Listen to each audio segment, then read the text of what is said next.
तो चलिए देखते हैं कि हम इस वीडियो में क्या पढ़ने वाले हैं। हम इस वीडियो में आधुनिक आवर्त सारणी के बारे में पढ़ेंगे।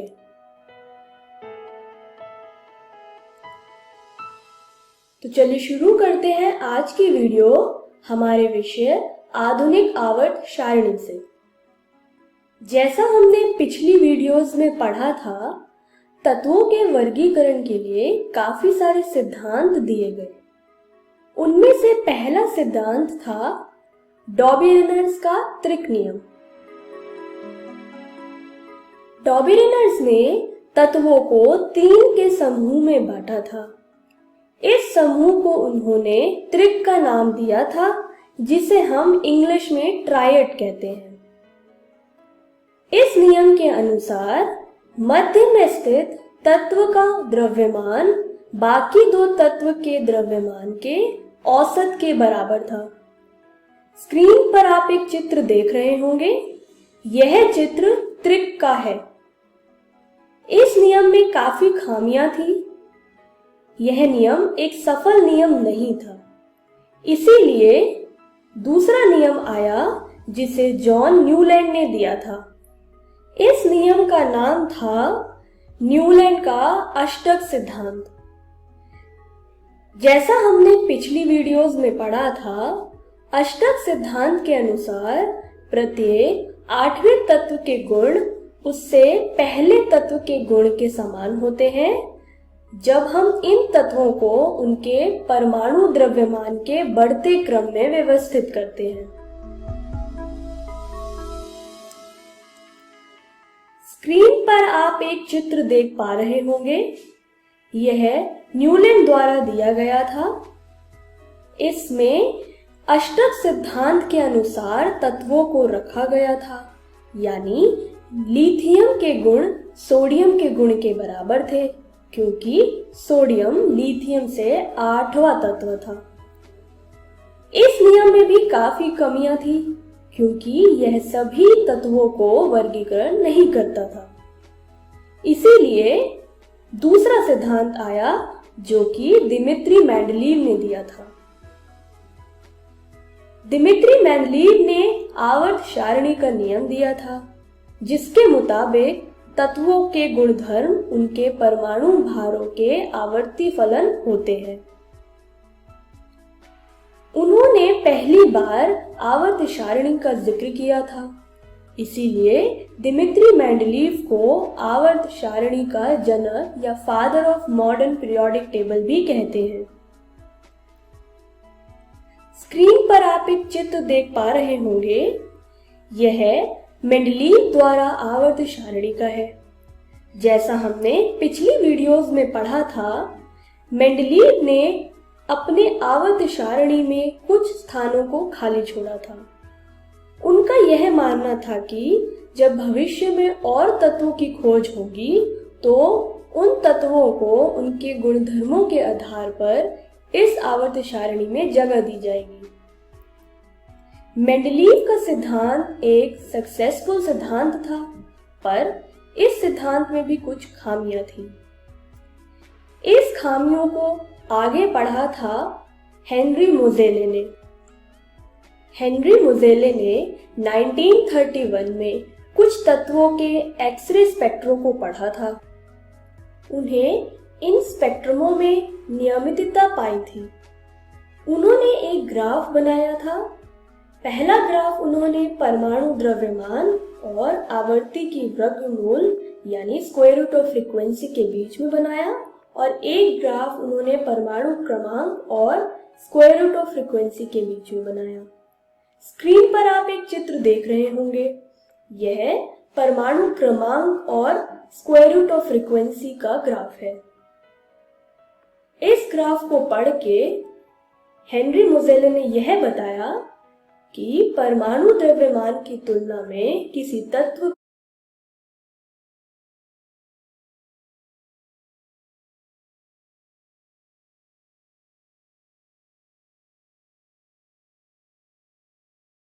अधिक सक्षम है। क्या आप परमाणु क्रमांक के बारे में जानते हैं?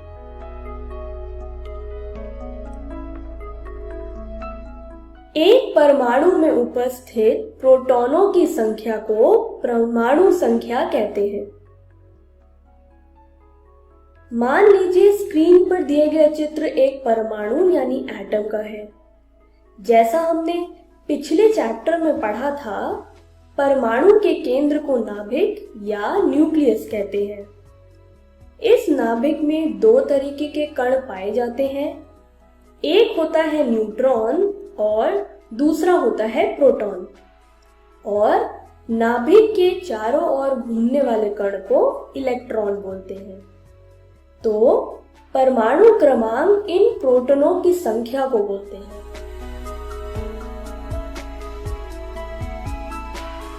उसी तरीके से एक और टर्म होती है द्रव्यमान संख्या यानी मास नंबर। क्या आप बता सकते हैं मास नंबर किसे कहते हैं?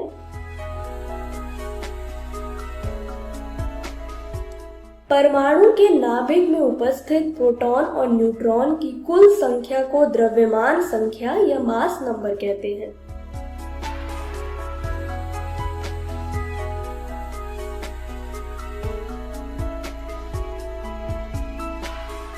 हेनरी मोजेले द्वारा मेंडलीव आवर्त सारणी में कुछ चेंजेस करे गए।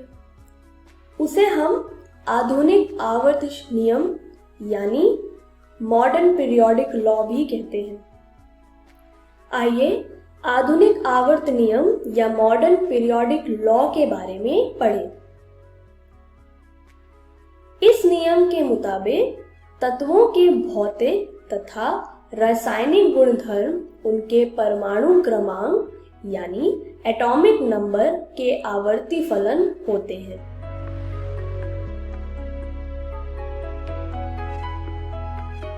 किसी आवर्त सारणी यानी पीरियोडिक टेबल में क्षैतिज पंक्तियों को यानी हॉरिजॉन्टल रो को आवर्त कहते हैं, जिसे हम इंग्लिश में पीरियड बोलते हैं, और ऊर्ध्वाधर स्तंभों को वर्ग कहते हैं, जिसे हम इंग्लिश में ग्रुप कहते हैं।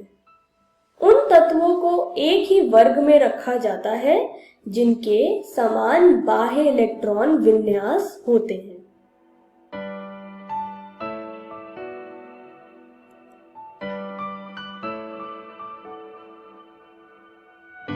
स्क्रीन पर दिया गया चित्र एक मॉडर्न पीरियोडिक टेबल या आधुनिक आवर्त सारणी का है।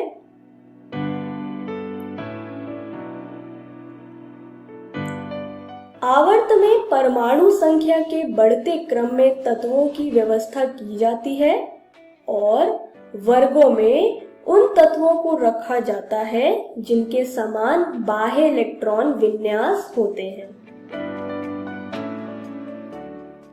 आइए अब हम बात करते हैं वर्ग यानी ग्रुप की। इसको अब हम विस्तार से पढ़ते हैं। आवर्त सारणी के वर्टिकल कॉलम को हम वर्ग कहते हैं, जैसा हमने अभी पढ़ा, और एक आवर्त सारणी में 18 वर्ग या 18 ग्रुप्स होते हैं। स्क्रीन पर दिया गया चित्र एक आवर्त सारणी का है। इसमें आप ग्रुप 1 या वर्ग 1 को देख पा रहे होंगे। स्क्रीन पर एक चित्र देख रहे हैं। यह उन तत्वों का है जो वर्ग 1 या ग्रुप 1 में आते हैं। यह सारे तत्व का बाह्य इलेक्ट्रॉन विन्यास यानी आउटर इलेक्ट्रॉनिक कॉन्फ़िगरेशन समान है, इसीलिए यह एक वर्ग या एक ग्रुप में है। इसके बारे में विस्तार से हम आगे की वीडियोस में पढ़ेंगे। आइए अब बात करते हैं आवर्त यानी पीरियड की। जैसा हमने अभी पढ़ा, आवर्त सारणी दो चीजों से बनता है। एक होता है वर्ग यानी ग्रुप, दूसरा होता है आवर्त यानी पीरियड। आवर्त सारणी के क्षैतिज पंक्ति को आवर्त कहते हैं और आवर्त सारणी में 7 आवर्त होते हैं यानी 7 पीरियड होते हैं। एक आवर्त में सभी तत्वों के इलेक्ट्रॉन कोश यानी इलेक्ट्रॉनिक शेल समान होती है।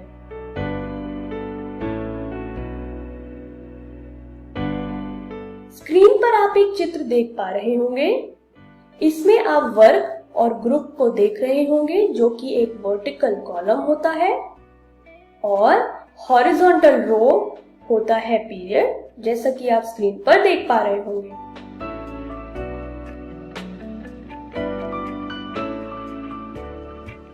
स्क्रीन पर एक चित्र है जो कि आधुनिक आवर्त सारणी का है। इसमें आप देख पा रहे होंगे कि हमारे पास 18 वर्ग या 18 ग्रुप्स होते हैं और 7 आवर्त यानी 7 पीरियड। लेकिन इसमें आपने देखा होगा कि 2 आवर्त को अलग से लिखा गया है।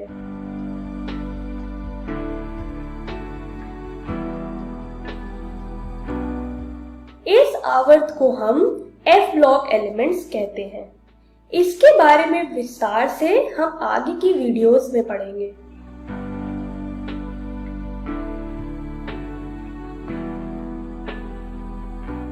स्क्रीन पर दिए गए चित्र में आप आवर्त सारणी को देख रहे होंगे।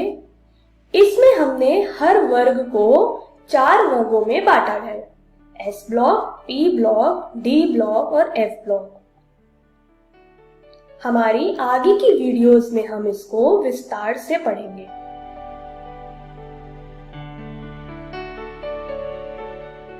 तो आइए देखते हैं कि हमने इस वीडियो में क्या सीखा। हमने आधुनिक आवर्त सारणी के बारे में पढ़ा। तो चलिए देखते हैं कि अगली वीडियो में हम क्या पढ़ने वाले हैं। अगली वीडियो में हम तत्वों का नामकरण के बारे में सीखेंगे और तत्वों के इलेक्ट्रॉनिक विन्यास के बारे में भी जानेंगे। Thank you.